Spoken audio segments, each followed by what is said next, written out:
Welcome to Snakes and Otters, a pointless discussion of eternal questions. Get ready, we're about to live in your head rent-free. Welcome back to Snakes and Otters. This is episode 134. I am Martin. And I'm Robert. And I'm Francis, sitting in the captain's chair this time. Heroes, gentlemen.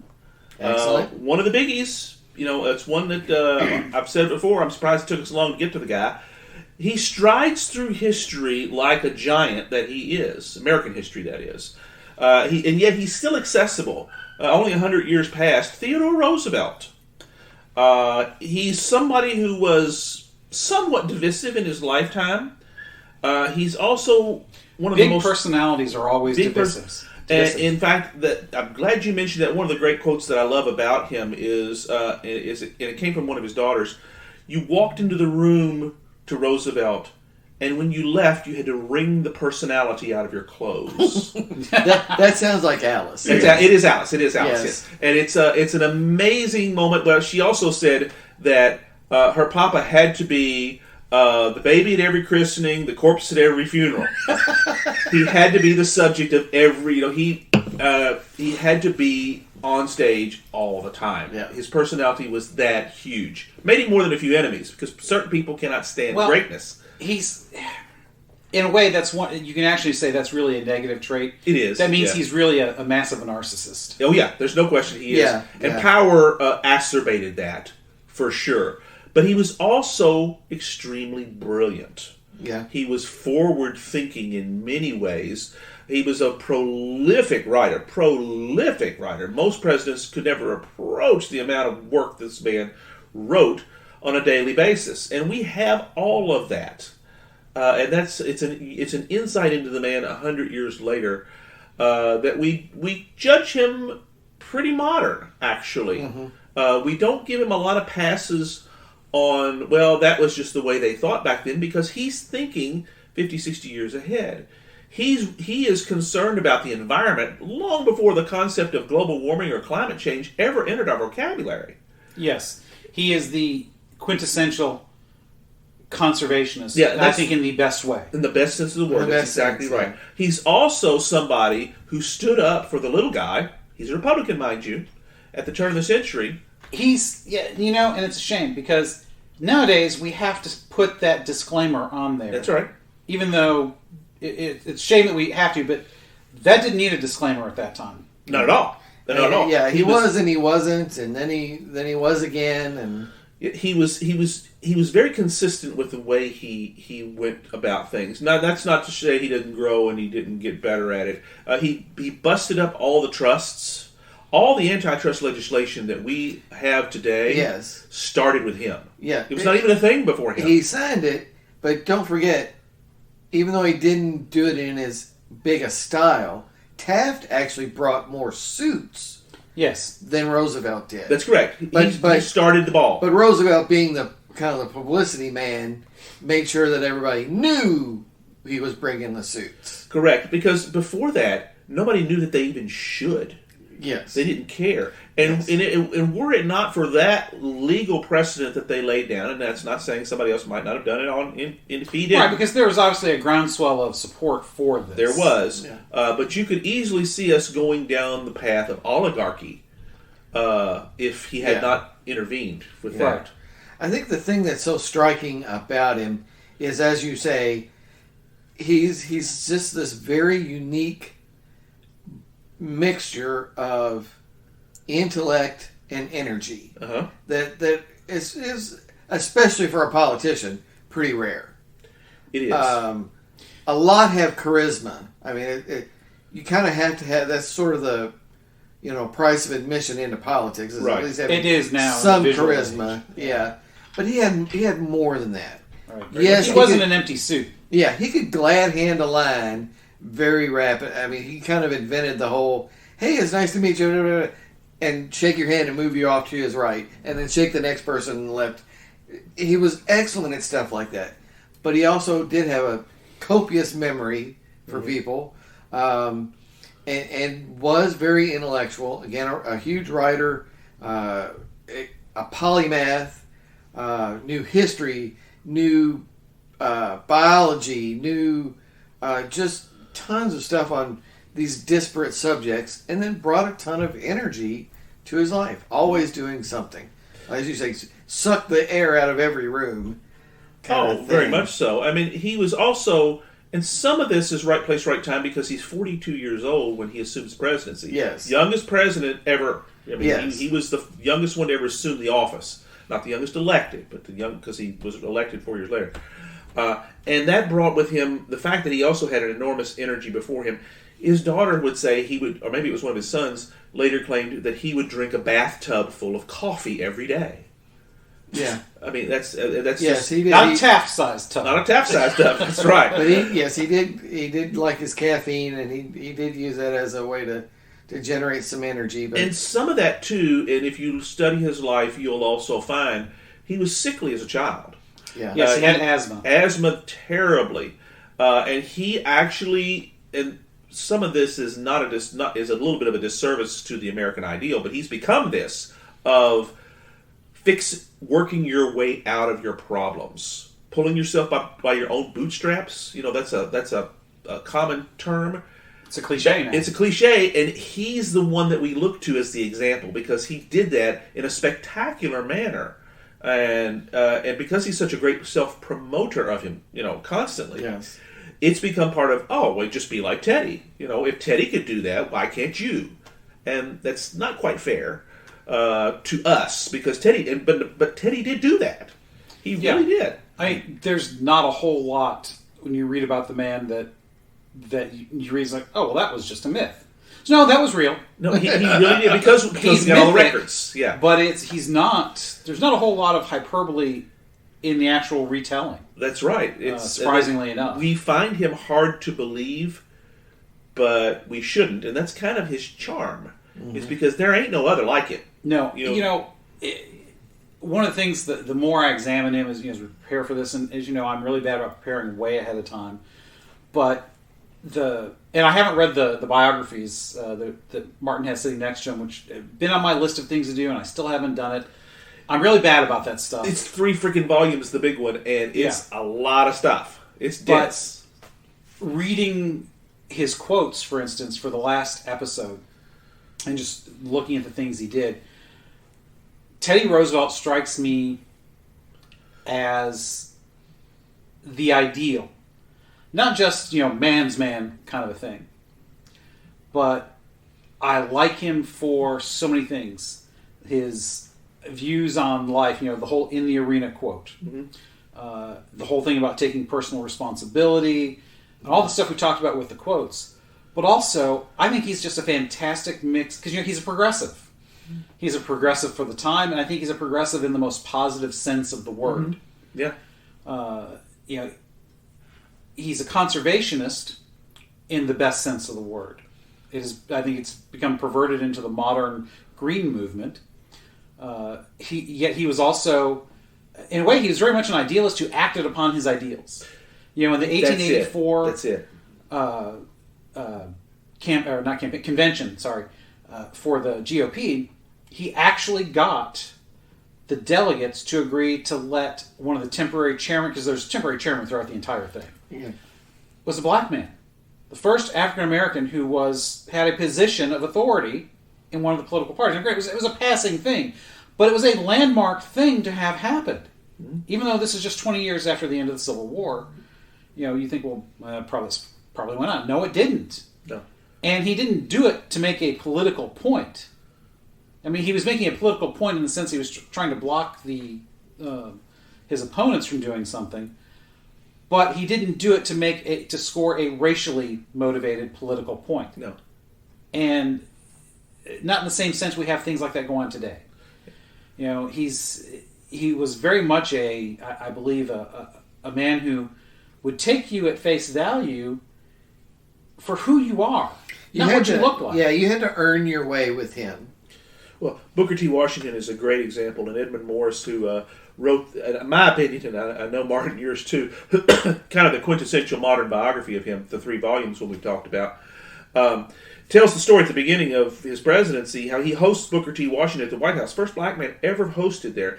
And Roosevelt... Really? Even before... What about Frederick Douglass? Well, hosted for an official function. A dinner. Like dinner. That's actual correct. dinner. Yeah, Okay. there's a certain piece there. It's kind of like a celebration of him Okay. on his line. And he expended an enormous amount of political capital in a very racist environment. He never did it again. Because it became almost untenable. He took $1 million worth of crap for that at the time. And that's back when $1 million was real money. That's right. This is some serious business here. And he was criticized all over the place, for before he did it and after he did it. But he said later in life, it was he never regretted it.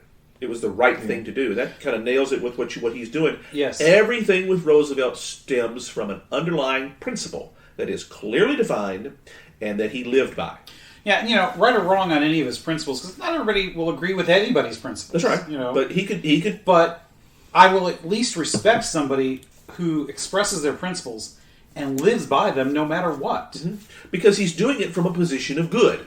He's stating this is a moral good. Here is why, and I will live by it. And I will expect you to live by it too. Yeah. Now, obviously, you could say that, well, somebody like Hitler did the same thing, but his were obviously not moral goods. That's right. There is a difference. Very much so. I wouldn't respect Hitler for living by his principles because his principles sucked. Well, they were based on obvious immoralities. Right. Roosevelt's were not. Exactly. And that's what makes him so appealing. And usually those who opposed him did not oppose him on philosophical grounds, although the race issue was one of those that they did. A lot of it was practicality or financial. Yes. So, the whose trust ox busters was being gored, as they say. would have, those who were part of the trusts, I'm sure, hated him because they were personally affected. That's right. And I'm sure they wouldn't have minded seeing their competitors broken up. But, it's human nature. That principle sounds really good until it affects me. Well, that's right. But that wasn't him. That wasn't Teddy. No. If that's the principle, then that's the principle. And it's one of history's great ironies that he even became president at all. Yes. And Martin, you talked about this. Is the reason he had become a political force. He'd been governor of New York, among several other things. Secretary of the Navy, Undersecretary of the Navy, I think it is. Yes, he was Undersecretary of the Navy at the time when the Secretary of the Navy was kind of an elderly, I'm going to go up to my house in New Hampshire, Theodore, you look out for things. Right, exactly. So he wielded a... De facto, he was doing kind the work. Wielded a ton of power while he was... But he was in his 30s, too. Police commissioner of New York. That's then he becomes hugely popular after the whole San Juan Hill thing. He is in the paper. He has a ton of, influential friends. So before we get all that, though, I think maybe it's worthwhile to just a few high points of the bio. Oh, good Lord. Where could we possibly start? Well...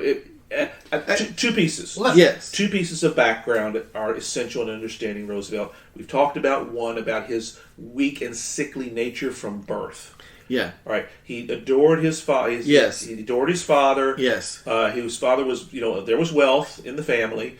Roosevelt is one of those old money Dutch, names. New York names. Right. So he comes in from privilege. Back in the He worships really both parents. Yes. He's very close to his mother. His mother is a Southerner. Right. Of all things. Mitty Roosevelt, her last name is Bullock. I believe that's right. Yes, exactly right. And so he's got all this. He has sisters.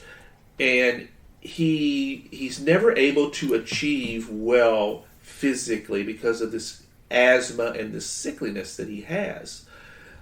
He eventually... And I'm not sure he works on this as a young man. He takes up boxing and things like this, trying to make himself. He takes up sports to really push himself.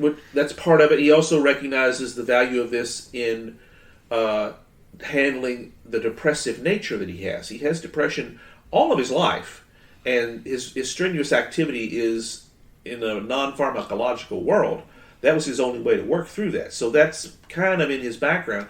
But the real tragedy, I think, if you want to, you take that guy that's been brought himself up, he marries, and his wife dies right after childbirth. And his mother, beloved mother, dies the next day. So, and it's a tragedy that colors him for the rest of his life. Right. It's not the last tragedy. Yeah. There's many more coming. Yeah. Well, he's of course a Harvard person. Although hugely a big deal at Harvard. This is one of the things that I loved about reading about him, is he stopped at one point and looked at the benefit of what he got out of being at Harvard and whether or not it was worth it, and decided it wasn't worth it. He didn't. So basically, he thought Harvard was not useful to him. Yeah. That was useful, obviously, for the connections that he would have gotten. Yeah, right. But personally speaking, he did not think much of what Harvard did for him. Education, he considered his own education life more so than that. He was well educated. I mean, no question he's well educated. The family took trips around the world, so he's well traveled for an American. Goes to Harvard, meets Alice Lee. She is also part of a well-connected Boston family. He adores her. She does falls madly in love with her. She does, and has the one child, Alice Roosevelt, who would marry a congressman, Longworth. And I think there's a building named for him. And she lives a very, very long life. She may have been the last of his children to die. Don't quote me on that, but she certainly lived. She lived all the way, I think, to the 1980s. Yeah, she was. I believe she appeared with Jimmy Carter or something. Right. I mean, she was a force of to herself. She was. Yeah, I mean, she was a wit she was her daddy's daughter. Yeah, she was a real whip. But the loss of his wife and his mother at the same time, he's essentially parked his daughter Alice with his sisters, and said, "I'm out of here. This is more than I can take." It almost destroyed him. He's very Nietzschean. That which does not destroy us makes us stronger. It took some time. And so he disappears from New York and he goes to the Dakotas. Yeah. That has a ranch, and this is kind of where that legend sort of begins of him as this, this rough and tumble rancher. Right. But all of his clothes in the Dakotas were made at a tailor in New York. Right, yeah. He was very much the dude. He was a dandy. But a dandy. But people liked him. Yeah. Because he was able to do what he said he would do. He says, he may look like a fool, but you go out and you try to shoot with him and he'll knock you down. Yeah. Or box with him. Of all things, he got in a bar fight. Yeah. And basically took a beating but got back up. Right. And won the fight. He was very much this is what's right, and that's what's wrong, and if necessary, I'll do whatever it takes to uphold the right. That's correct. That's there's why he's a hero. Whole story of him chasing some kind of bandit or somebody that was wanted on this, like a raft on the river, and a horrible flood and a real mess, and he comes out at the other end of it, and he's fine, and he brings the person into custody. I'm probably misremembering some of these stories. It has been a while since I read all of the Edmund Morris. And we'll just, while we're talking about it, we'll just mention the titles real quick. Sure. The Rise of Theodore Roosevelt is Volume 1 that kind of runs all the way up through his election. Up to the election, all through the whole Rough Rider thing. That's the one that covers the real formative times. Theodore Rex is the presidency. Right. This is the top level stuff. This is the best. Yeah. Pulitzer Prize stuff, both of them. And then Colonel Roosevelt is what he liked to be called post-presidency. So this one covers, again, the trip in the Amazon that ruins his health, and the whole African safari. Yeah, and setting up Taft as a successor, and then the breaking with Taft, and the Bull Moose Party and the progressive stuff, and it goes up through the war and the loss of his son Kermit, which was not Kermit. Quentin. Excuse me, Quentin is the one who is killed as a Quentin, flyer. Sorry, Queequeg. Yeah, Queequeg. Yeah. So, because I know we don't like to miss an opportunity to bash President Wilson. Oh, I was wondering if we were going to slide into this. Yes. Take a thwack at that piñata, brother. Well, it's such a low bar. It's kind of hard not to trip over him and smack him in the head when you do. But I would like to point out one thing. If you got to blame Roosevelt for any one thing, to say this is where you screwed up, brother. Yes, is he got Wilson elected. That's correct. Because if he had thrown his weight behind Taft, not that his weight would have made much difference with Taft, because Taft had enough weight of his own. Yeah. Taft would have beaten Wilson. Yeah. The story, it really damages Roosevelt's legacy because it was seen as it's very selfish. It's It's, ego. very Total ego ego. narcissistic. He didn't feel that Taft was kind of living up to this dream of, Roosevelt being a Part Two. successor. Yeah, and he felt like, well, you know what? Maybe I didn't really serve 2 full terms, and so what with precedent? And I'm going to run, and I'm going to try to run Taft off the ticket. And he didn't. And Taft pulled all the strings because, as we know, the sitting president pretty much controls his party. That's right. Same thing happens in 1976. I mean, groundswell for Reagan, but Ford pulls all the levers and retains the nomination. Well, Taft did the same thing. Yep. Pulled all the levers, got all the procedural votes to go his way. All of his delegates were seated. He gets the nomination. Roosevelt bolts the party, forms the Progressive Party. Moose Party. Yeah. Well, officially it's the Progressive Party. Right. Wasn't He it? he gets shot, of all things. That's right. Yes. That's it. And isn't severely injured, and tells somebody afterwards, "I feel as good as a bull moose," and that's where that name comes from, You're the right. Bull You're Moose right. I Party, forgot and it fractures the GOP. Yep. And Wilson wins the 1912 election with about 42% of the vote, something like that. Right. Yeah, he did not have a majority. He had a But plurality. Taft ended up with, I think it's fewer than 20 electoral votes, something like that. It was Right. It's a huge mess. It was mainly a race between Roosevelt and Wilson. Yes. And you could argue that Taft drew votes away from Roosevelt, but really it was the other way around. Correct. Yeah. Because, third parties, that's what they do. That's right. They split. The nature of politics in this country is that they split one of the 2 dominant parties Yes. every single time. Ross Perot. Ross Perot. That's Yeah, right. he did a Ross Perot. He did a Ross Or Perot. Ross Perot did a Teddy Roosevelt. Yes. Except that Ross Perot was never president first. Yeah. Yeah. So But it's that was the one thing you can definitely... It was very, very ego-driven, very narcissistic. It was very, I'm unhappy with Taft. Well, so what?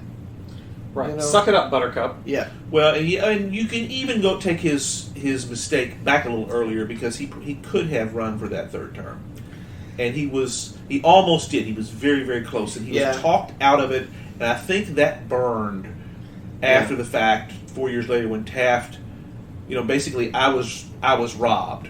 I should have done what I wanted to do, and damned if this whole precedent thing didn't stick with me. It screwed me. I'm going to screw back. And And ironically enough, it was still a Roosevelt who broke the taboo. Yeah. that's right. Yeah, his cousin. Yeah. Yeah. And that there is a thing to Roosevelt too that he would be kind of one thing for a while and then another thing for a while, and he, after losing in 1912, he made up nice a little bit with the GOP. He supported Charles Evans Hughes in 1916 when the Progressive Party kind of collapsed. Right. Because it was Teddy. It should have been the Roosevelt Party because that's all it really was. That's It was correct. just him, kind of a very much a personal thing. But he would backtrack on pronouncements, and he'd get wound up in the heat of a campaign and say wild things, and then think about it better later. If I'm not mistaken, though, this is after his awful experience in the Amazon. 16. I want to say he was in the Amazon before that. I'm trying to remember the timing. I think he was in Africa for a while for Taft, and then it was after I think 12. Amazon was, I think in the Amazon. I know it was after 12, but I'm not sure it was after 16. Because one of the great lost opportunities, criticisms against him, and like I said, we've covered several, but another one was the foolhardiness of that expedition, because the malaria that he caught and the other health issues that were a direct result of his being there essentially killed him. It took a few years, but it's just that he was never the same after that. The same after. And there is some that would say that all the stuff that he says in life after that is almost insane. Some of his more strict or very crazy sounding things like that He should have gone out because he was a young man when he left office. He should have lived well into the 30s. Yes. He should have lived another 20 years. Yeah, but he's also the kind of guy that you can't imagine living that long because he couldn't be the center of attention anymore. Yeah. Well, he would have. Yeah. He would have. He couldn't have lived. He with does that. not have elder statesman written anywhere on him. Which is a shame. Right, but you're right exactly stars right. burn out fast. Right, he's like Bill the Cat. Yeah, peaks early, and then that's it. That's right. So one other book I'll mention too. That this is also very good. David McCullough. Always a fan. Love David McCullough. Yeah, that's right. Mornings on Horseback. This is much more about his family life, early childhood family life. Again, that struggle against asthma, struggle against his health, how to build himself up, the trips around the world, things like that. His relationship with his sisters, he was very close. Very much so, and his study of his family is worth studying even unto itself. Both his family of origin and his many children that he had with his second wife, Alice. Edith. Sorry, Edith. I knew I was speaking. Edith saved him. Correct. Basically. She was a childhood friend. There was that he reconnected with right. after the Dakotas, after the ranch fails in the Dakotas. He comes back to New York, becomes a historian, and starts to become involved in New York politics.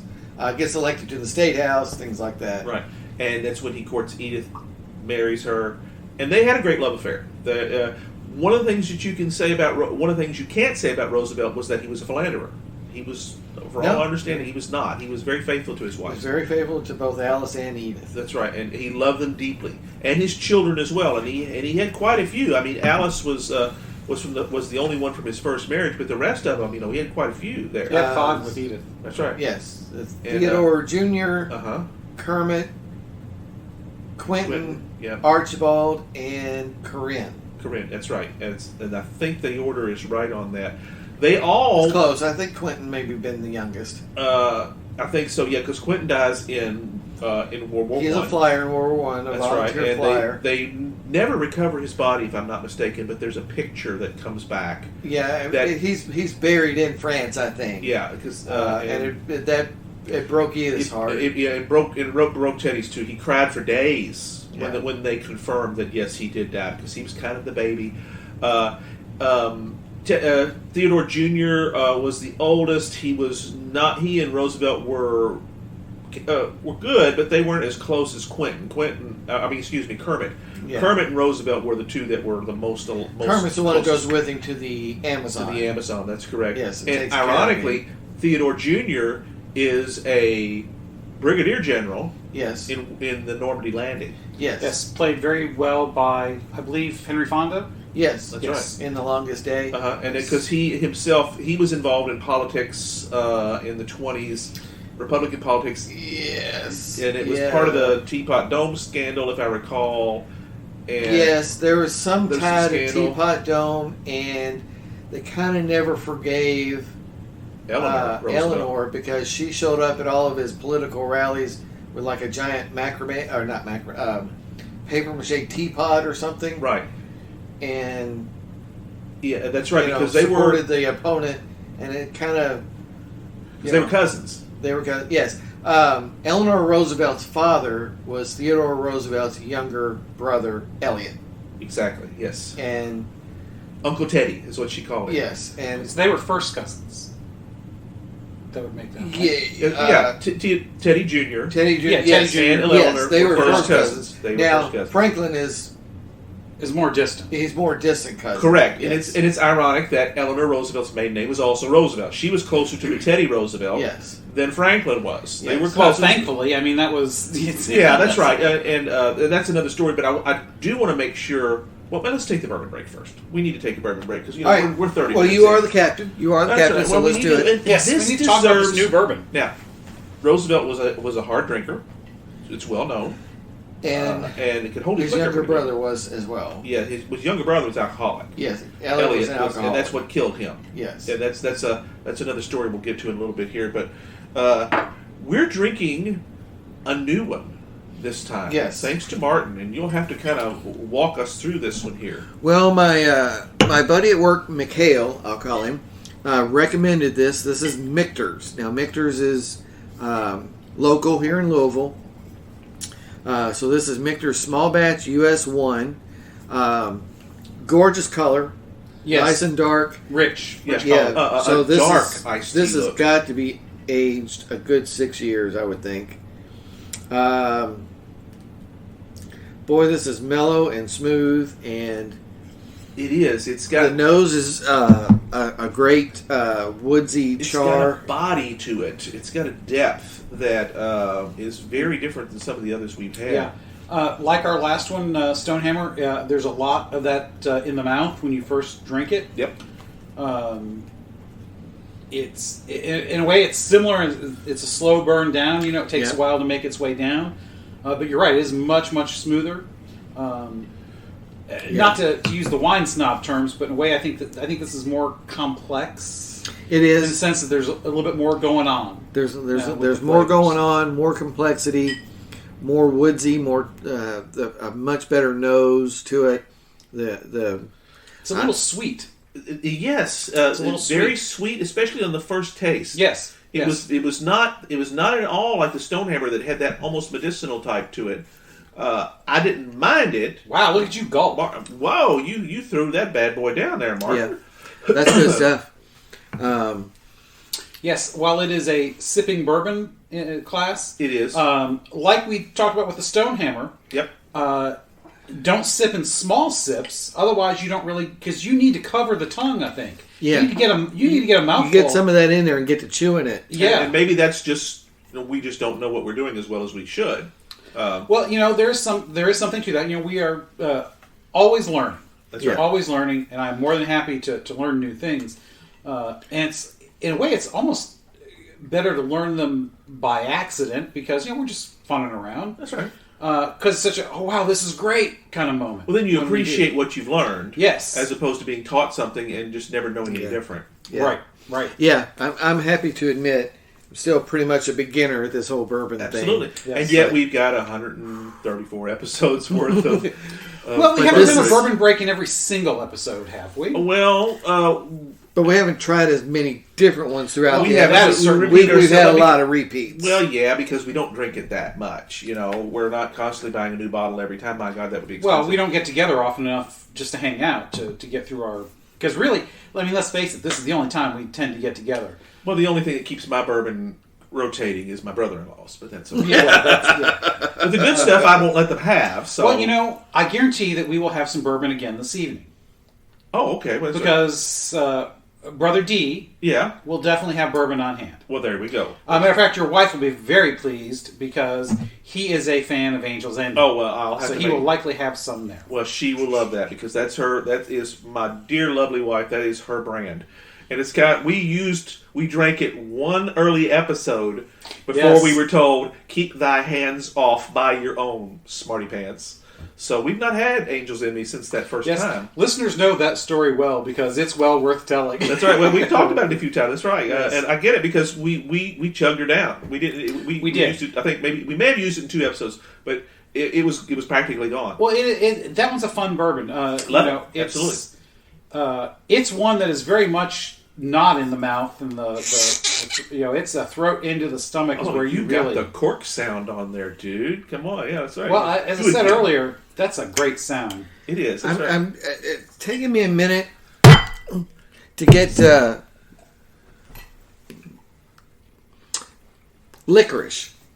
Licorice? I'm getting a little. I guess maybe it's the aftertaste, but I'm getting a little licorice out of this Really? Michter's. Like as in black licorice? Yeah, just a See, I'm not touch. getting black because I can't stand black licorice personally. The I guess licorice. because I'm feeling the sharpness of it more. Good word. To me, is overpowering the sweetness. One thing I do find interesting as far as the texture goes, it's. I don't know what the appropriate word would be in the bourbon world, but it's almost oily or slimy. Those have negative connotations. You don't mean that. Right, and I Yeah. don't mean that, but there's a texture that's almost like there's a coating to the bourbon. thickness? the mouthfeel has more. There's more to it. It's not as thin. That's right. Right, Yeah, it's definitely not as thin. That's right. Well, I can tell you because I've drank a bit of it here, and I let it lay, and I'm still tasting the sweetness aftertaste minutes later in my mouth. Yes. Yeah. That's unusual. Usually they don't. At best, you get a sting from the alcohol in your mouth. Yeah. Not this sweet taste. So there's another point for this. Yeah. One. So again, there's a really nice char on the nose at the first scent of it. And licorice is that's a flavor that's related to a lot of spices. So you get their spice, their sweet. It's a very adult flavor. You know Most what? kids don't even like it. I get your licorice when I sniff it. Really? Not in taste so much, but I am getting it when I sniff it.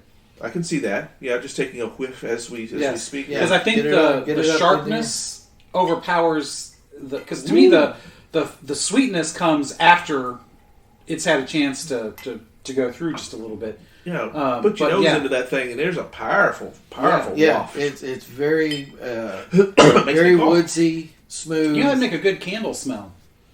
My wife bought a bourbon candle. It's a bourbon vanilla. So I don't know what the hell it is, but you can smell the bourbon. I love it. That's very nice. Yeah, I absolutely like that. So the Michter's. This is a price point we're not usually at. It is a little bit higher. You're talking about $50, 45, 50, something like that. I think it usually retails at around 48. Yeah. I got it less than that because Martins are thrifty. Well, whatever gets you there. That's right. Well, and that's fair because we redundant. We don't buy a lot of high-end pulling bourbons. pulling pennies. Yeah. So yes, this one is a little bit higher price point than we usually are, other than double oaked. Right. The double oak doesn't say is probably the list price is $59. You can usually find it on sale for $49.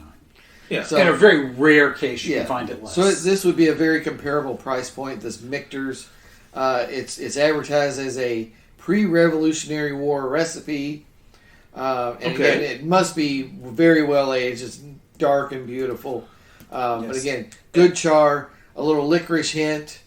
I'm very much a fan. A little bit of sweet and very smooth. And it would be one that if Teddy Roosevelt were to come over for drinks, I would feel confident in serving this to the man. This That's is great. kick-ass. How's that for a bring back around? Yeah, there we go. That's good. All right, Nice one. Run with it, brother. But actually, we've done this pretty daggone good. We don't have to spend a whole lot more time on him. His family life was very important. Yeah. We didn't talk about the Panama Canal. You have to talk about. You have to talk about the Panama Canal because it's visionary. It's visionary.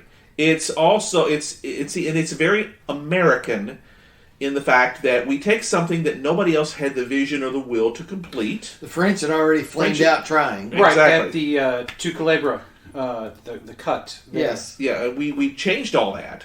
And that was in Nicaragua. Yes. And we decided that, and some of this is stemming off the Monroe Doctrine, kind of. Yeah. Like, well, if it's going to be done, damn it, we should do it. Right. And this is also Roosevelt in his greediest saying, yeah, and now it's mine. Right.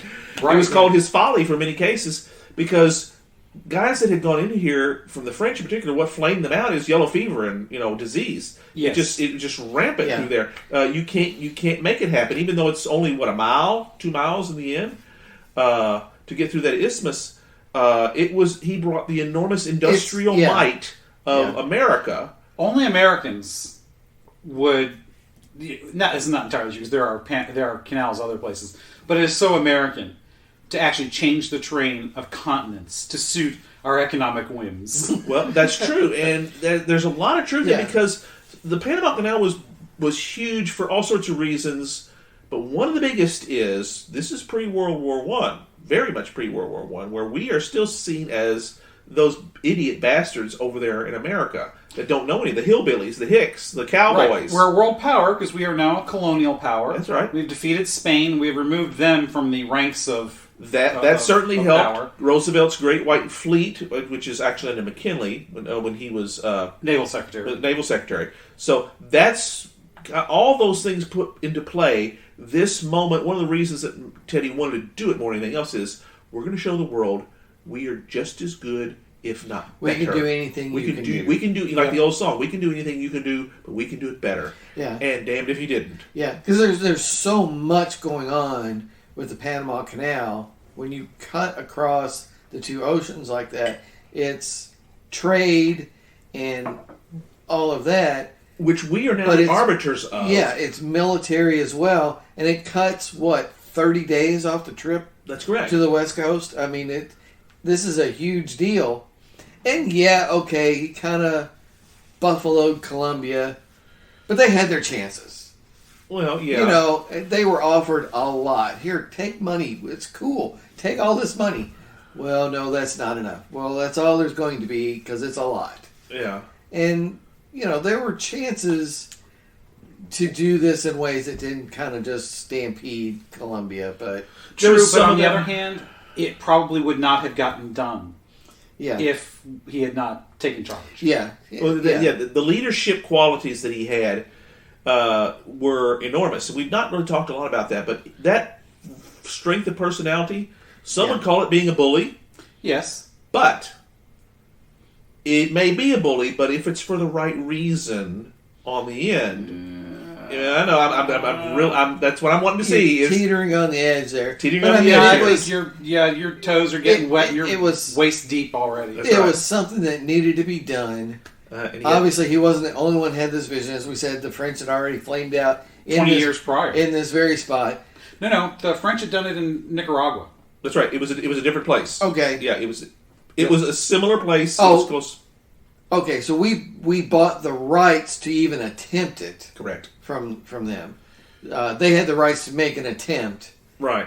at whatever spot, And we're the ones. and we that- picked a different spot once we had the rights to even attempt it. Exactly, and because we had to go, like you said, we had to get the land from Colombia, which was, technically it's Panama today, but there was no such place. It was, it Yeah, was an I mean, isthmus. it was fomenting a rebellion / independence movement away from Colombia. Yeah, in many ways, this is some of the worst examples of American imperialism. Yes. Right, and which, yeah, it was done for a good reason in the sense that, cutting 30 days off of travel from the Atlantic to the Pacific or vice versa is a great thing. Not having to go around the Cape Horn. the Cape Horn is a phenomenal thing to not have to do, because going around the Horn of any of we're talking Africa or South America, you want to avoid. That's just not. the weather is ridiculous is down horrible. that way. Yeah, And up until this point, that's mostly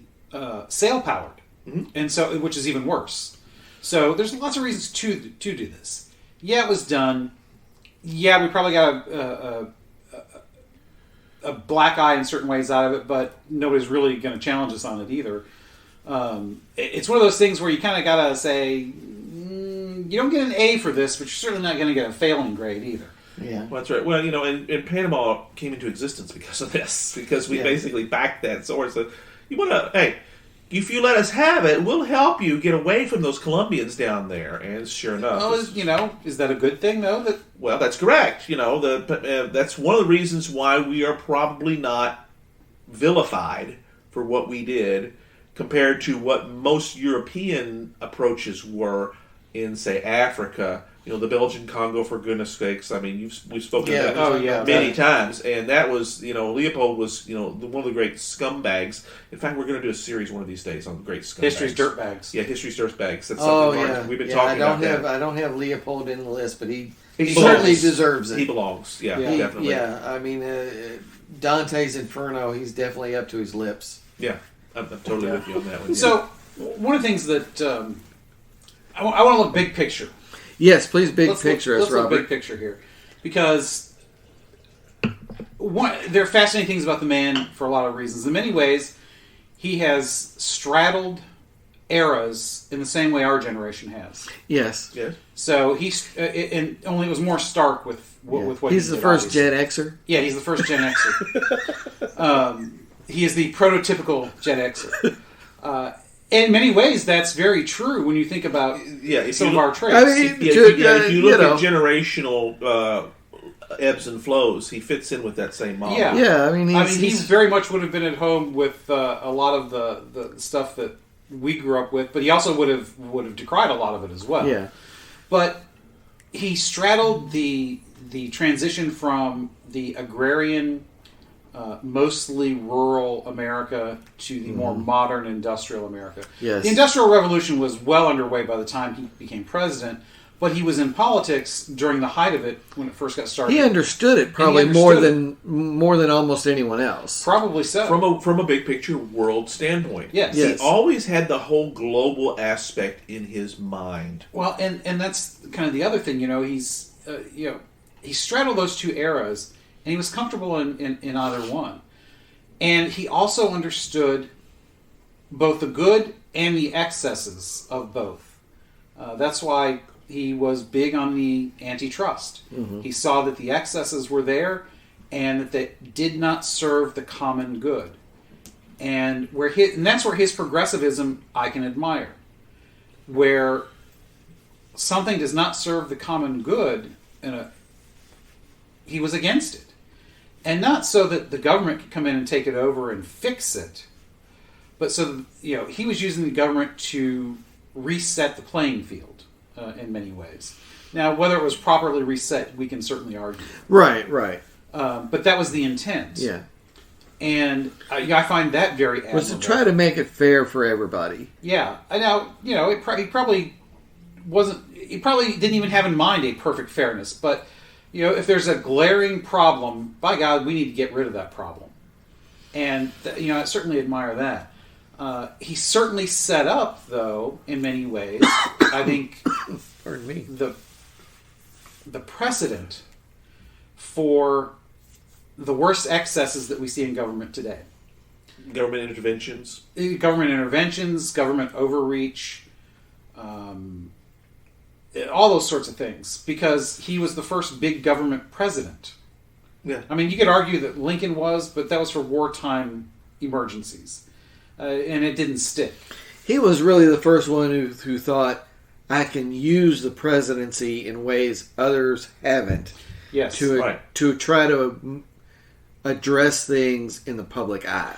Right. And certain things started under him that may not have come to full fruition until Taft and later. Things like the Federal Reserve. Certain, all those kinds of things started, which were seen as progressive things at the time, turned out to not be very progressive at all by today's time. But then again, a lot of things that people call progressive today are not really progressive in the classical sense. Right. But a lot of those things that we take for granted in the modern life have their origins in him and his presidency. His influence. Yeah, I'm glad you mentioned that because, he did a lot of things first. Yeah. That we take as normative today. Exactly. Now, others may have expanded upon them and be more famous for them because obviously the later Roosevelt, Franklin, is more known for expansive government. But Franklin Roosevelt never could have done what he did if Teddy Roosevelt had not done the trust busting, some of those things then. Yeah. To make the government an interventionist force. Yes. Yeah. Because the government really did not, up until that point, did not get involved in a lot of things unless it was issues between states.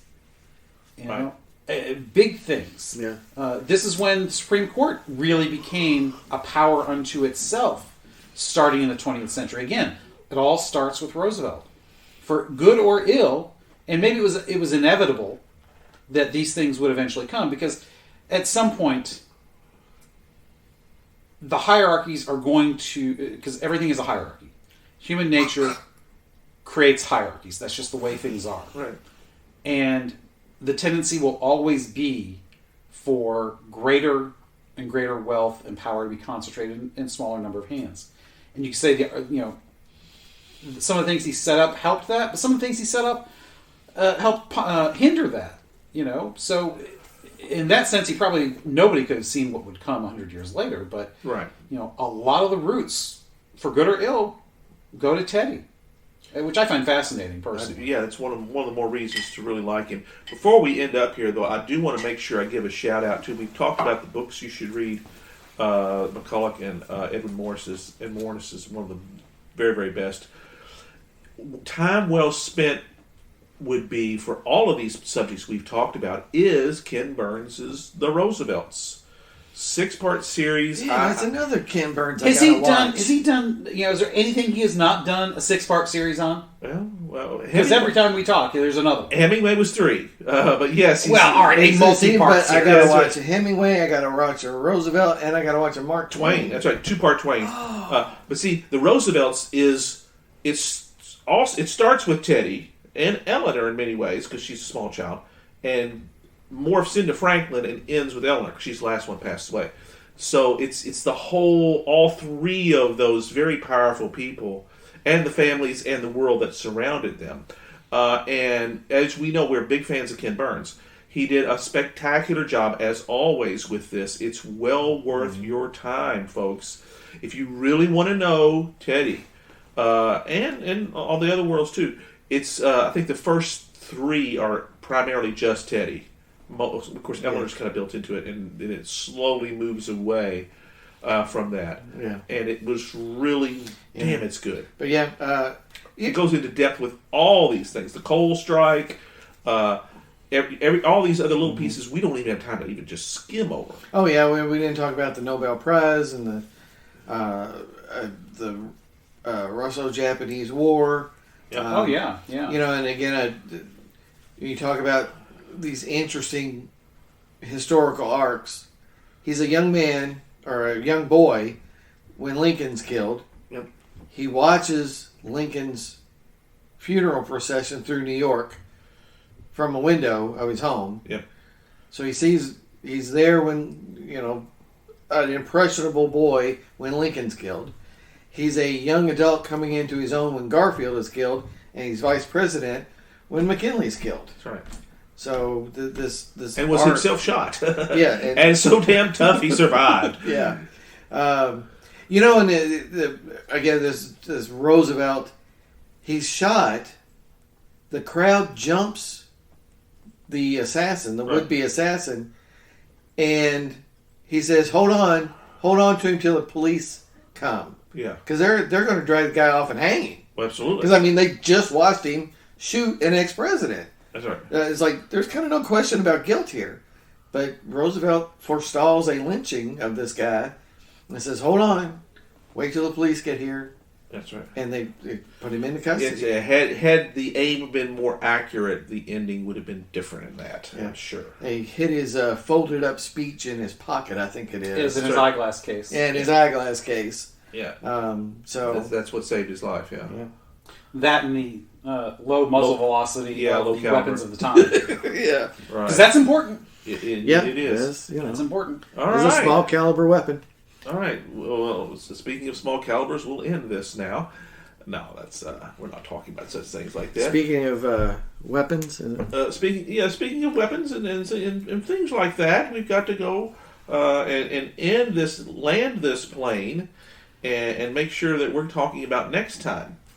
You guys ready? Yes, please tell us what's next time. It's Christmas time, boys. Jingle bells and presents and wrapping and tinsel. That's right. We always do a Christmas episode. And crazy lines in December, our stores. pop culture, we always do something Christmas related. And it's Robert's idea this time. We're going to talk about St. Nicholas. Yes. And his I'll history. be captain. And Robert will be captaining. And I think the title of it is Punching Heretics. I actually have a longer title for that. It is, Hi, I'm St. Nicholas. I'm here to give out presents and punch heretics, and I'm fresh out of presents. Okay, there we go. Join us next time. That's a mouthful of a title. That's going to be great.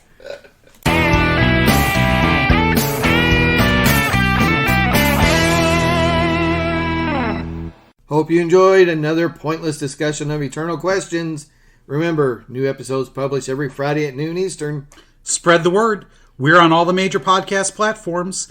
And leave us a comment or review because that helps others find us. We're on Instagram, Twitter, as well as our website, snakesandotters.com.